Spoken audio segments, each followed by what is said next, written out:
नमस्कार मंडळी, भक्तिसंध्या या माझ्या यूट्यूब चॅनलवर आपणा सर्वांचे खूप खूप स्वागत। नवरात्रीच्या सर्वांना खूप खूप शुभेच्छा।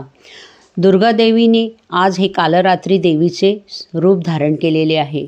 काल म्हणजे वेळ किंवा समय। काळामध्ये या विश्वामधील सारे काही सामावले आहे आणि काल सर्वांचा साक्षी आहे। रात्री म्हणजे गाढ विश्रांती, शारीरिक, मानसिक आणि आत्म्याची गाढ विश्रांती।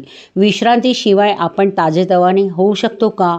पुन्हा कार्यक्षम होण्यासाठी मिळवलेली विश्रांती म्हणजे कालरात्री।